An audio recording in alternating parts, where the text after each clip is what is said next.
বন্ধুরা, আজকে আমি রান্না করব মুরগির গিলা, গলা। এইগুলো অনেকগুলো জমা হয়েছে, এজন্য ভাবলাম আজকে এইগুলি রান্না করি। আশা করি আমার সাথে আপনারা থাকবেন। স্বাদ মতো লবণ দিয়ে দিব। রোজার মাসে মনে করেন যতগুলা চিকেন খাইছি সবগুলো গলা, তারপরে গিলা সবগুলো একখানে করা হয়েছে।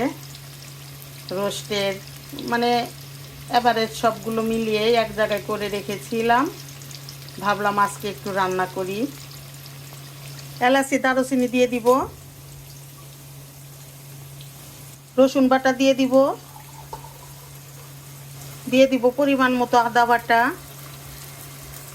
আদা রসুন বাটা আমি একটু ভালো করে ভেজে নিব। পেঁয়াজের পরিমাণটা বেশি দিলাম।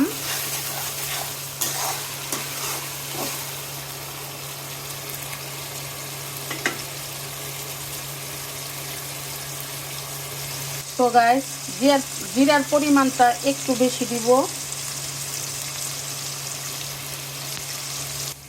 হলুদ গুঁড়ো দিয়ে দিব, মরিচ গুঁড়ো। সো গাইস, আমি মশলা কষানোর জন্য পানি দেই নেই, এমনিতেই মশলা ভেজে নিব।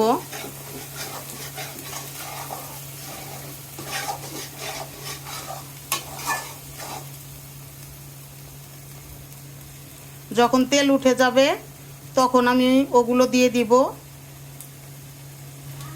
সো গাইস, এই যে কি সুন্দর তেল উঠেছে। এখন আমি এই গিলা কলিজাগুলো দিয়ে দিলাম।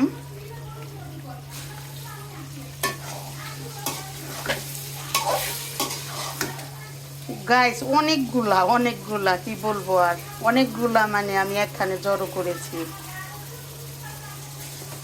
এই যে গাইস, আমি এখন ঢেকে কিছুক্ষণ কষিয়ে নিব। বন্ধুরা দেখেন কি সুন্দর তেল উঠেছে। আমি শুধু তেলেই ভেজে নিলাম, এক ফোঁটা পানিও দেই নাই।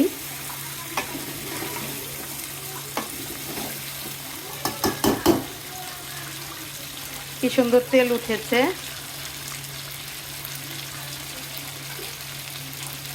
এখন আমি রান্না করার জন্য ঝোল দিয়ে দিব। বন্ধুরা দেখেন কালার কি সুন্দর আসছে। মনে হচ্ছে কি যে হাঁসের মাংস রান্না করলে কিন্তু এই কালারটা চলে আসে। অনেক সুন্দর কালার আসছে।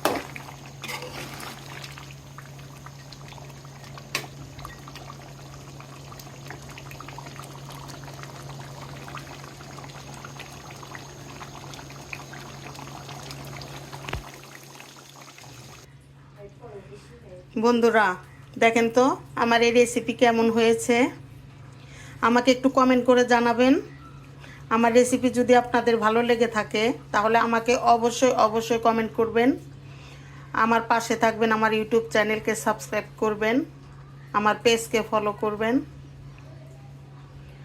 আপনারাও এইভাবে গলা গিলা রান্না করে খেয়ে দেখবেন।